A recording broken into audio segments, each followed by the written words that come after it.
Hello friends, स्वागत है आपका मेरे यूट्यूब चैनल मार्केट ज्ञान में। आज की इस वीडियो में हम बात करने वाले हैं इन्फोसिस लिमिटेड के बारे में।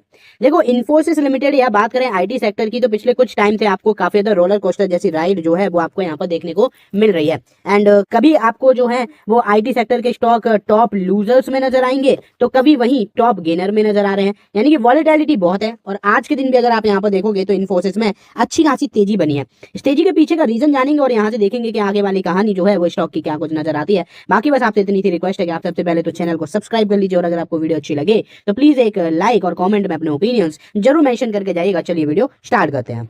तो जैसा कि मैंने आपको यहाँ पर बताया कि आज के दिन के अगर हम टॉप गेनर्स की बात करते हैं तो यहाँ पर आपको जो है वो इन्फोसिस लिमिटेड का नाम नजर आ जाएगा। ये आप देख पा रहे होंगे कि इन्फोसिस में आज लगभग 4.42% तक की तेजी देखने को मिली। स्टॉक में आज के दिन अच्छा खासा मूवमेंट देखने को मिल गया।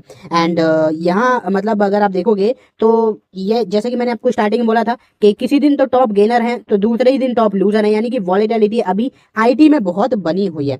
चलिए आज के दिन के चार्ट पर चलते हैं, एग्जैक्टली क्या कुछ सिनेरियो हुआ है वो देखते हैं। तो यहाँ पर आपको ये जो तेजी है वो थोड़ी सी कम नजर आएगी, क्योंकि लास्ट में जहां 1173 से ये स्टॉक थोड़ा था नीचे 1170 के आसपास पहुंच गया था।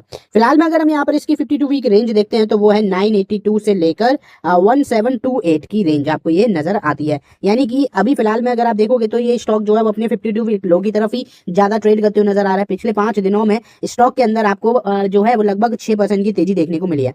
लेकिन जो वर्डिंग्स मैंने आपको बोली थी ना, वो ऐसी अंदाजे में नहीं बोली थी, एक्जैक्टली जो चीजें हो रही है उस अकॉर्डिंग ही बोली गई थी। ये देखो यहाँ पर ये बिल्कुल यहाँ से आप देखो 28 जुलाई का सिनेरियो आपको बिल्कुल डाउन में ही नजर आ रहा था। अचानक से तेजी बनी, स्टॉक पहुंचा 1150 क्रॉस कर गया। फिर क्या हुआ कि फिर ये धीरे धीरे वहीं की तरफ इसने सस्टेन करा।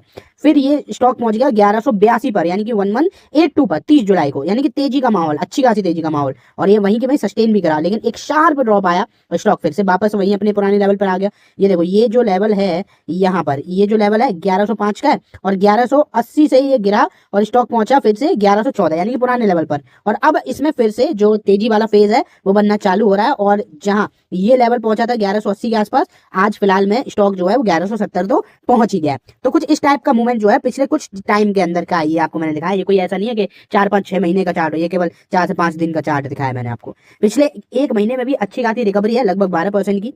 लेकिन पिछले 6 महीने में कहानी पूरी तरीके से पलट जाती है, जहां स्टॉक के अंदर 30% के आसपास का करेक्शन नजर आता है। वाईटीडी भी कहानी लगभग सेम ही है, और एक साल के अंदर 21% का करेक्शन है। पिछले 5 साल में भी इन्फोसिस में जो है वो पैसा नहीं बना है, 29% का करेक्शन है। लेकिन लोग इसलिए इस पर्टिकुलर रीजन की वजह से यहाँ पर बाइंग करते हैं, और ये अपने आप में ही एक बहुत बड़ा रीजन है। मैंने आपको बहुत बारी बताया भी है कि आखिर जो इन्फोसिस लिमिटेड है ना, वो अगर आपने इसके आईपीओ के टाइम पर एक लॉट भी खरीदा होता ना, तो आज आपके पास कितनी वेल्थ होती। तो ये कुछ ऐसे ही स्टॉक्स होते हैं जो कि लॉन्ग टर्म में ओवर वेल्थ क्रिएट कर देते हैं। लेकिन इनके जो सीईओ मिस्टर आशीष कुमार दास, इन्होंने कुछ बोला है, एंड वो क्या कुछ चीजें हैं वो मैं आपको बताता हूँ। The challenge before CEO Ashish Kumar Das to boost Infosys growth. यानी कि फिलहाल में चैलेंजेस क्या देखने को मिल रहा है, आखिर क्या दिक्कतें हो रही है जिसकी वजह से overall IT and specifically Infosys की बात करें तो चीजें उतनी ज्यादा इंप्रेसिव नजर नहीं आ रही है। Infosys revenue recorded a compound annual growth rate of the 30.3% during NR. Narayan Modi's period. यानी कि फाइनेंशियल ईयर 1992 से लेकर और फाइनेंशियल ईयर 2002 तक की बात करते हैं हम। यानी कि केवल एक डेकेड हमने लिया, एक 10 साल का पीरियड लिया है। और इस 10 साल के पीरियड में ना इन्फोसिस ने 30% का कैगर, ये कंपाउंडेड एनुअल ग्रोथ रेट है, कैगर जो है वो यहाँ पर 30% का दिया है। और अब अगर आप यहाँ पर देखोगे तो जब से इन्होंने जो ओवरऑल चीजें ली हैं, तब से आप देख पा रहे हो चीजें उतनी ज्यादा इंप्रेसिव है नहीं। The rate growth rose to 38.2% under Nandan Nilekani, जो कि यहाँ पर आप देख पा रहे हो इनके अंदर भी यहाँ पर 38.2% की ग्रोथ थी।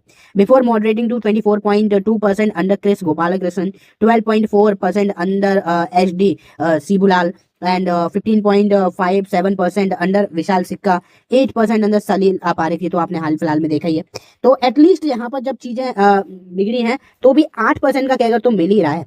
लेकिन अब जिस अकॉर्डिंग मतलब 30% से 8 पर गाड़ी आ चुकी है, तो क्या ये एक लॉन्ग टर्म की कॉल बची भी है, या फिर अब इसमें वाला सिनेरियो जो है पूरी तरीके से खत्म हो गया है। इस पर आप अपनी राय जरूर दीजिए कि मतलब एक कंपनी जो 10 साल में 30% का कैगर दे रही थी, आज के टाइम पर वो 30% घट कर केवल 8% आ गया है। और अब फिलहाल में ये भी श्योरिटी नहीं है कि अगर हम इसमें पैसा लगाएं तो पैसा बनेगा ही बनेगा। तो इस चीज पर आप जरूर बताइए, क्या ये अब वो वाला स्टॉक बचा है जिसमें हम लोग पैसा लगाकर जो आंख बंद करके छोड़ने की बातें करते थे, वो फिलहाल में नजर नहीं आ रहा है। अब जो एक यहाँ पर चैलेंज है ना इंडियन आईटी कंपनीज के लिए, जो सबसे बड़ा चैलेंज है वो कौन सा है, वो है एआई, यानी कि आर्टिफिशियल इंटेलिजेंस। जहां क्लाउड आप देख रहे होगे, एंथ्रोपिक आप देख रहे हो, चैट जीपीटी तो है ही है, सबको ही पता है, ठीक है, ग्रॉक है। वहीं अगर आप यहाँ पर देखोगे मतलब जो फॉरेन कंपनीज अपना एक बहुत बड़ा पोर्शन जो है वो एआई में इन्वेस्ट कर रही हैं, वहीं इंडियन आईटी कंपनी से अभी तक कोई ऐसी बहुत बड़ी अपडेट नहीं निकल कर आ रही है जहां पर लगे कि हाँ इंडियन आईटी कंपनी भी एआई स्पेस में एक बहुत बड़ा इन्वेस्टमेंट कर रही है, वो लैक है अभी। तो एक ये चीजें जो है जब हमें एंटर करना चाहिए तब हम एंटर करते नहीं, और जब उसका एक फेज पूरा एक स्टेबल मोड पे चला जाता है तब हम एंटर करते हैं, तो चीजें जो है वो उस अकॉर्डिंग ग्रो नहीं कर पाती हैं। तो एक चैलेंज एआई का भी है, अब देखते हैं इस पे कितना कुछ जो है वो इन्फोसिस यूज करता है।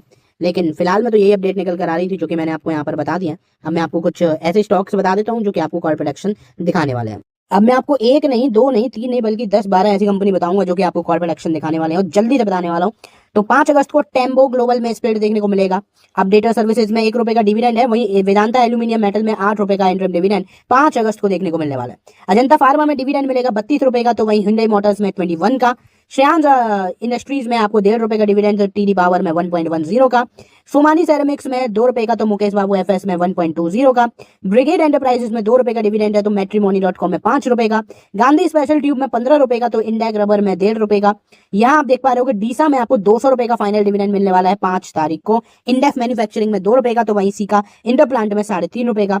अनु फार्मा में 1.5 रुपए का, तो वहीं फर्मेंटा बायोटेक में 3 रुपए 75 पैसे का। वेयर क्रॉप साइंस में आपको 60 रुपए का डिविडेंड मिलने वाला है, और ये 5 तारीख को ही इन सब की रिकॉर्ड डेट है।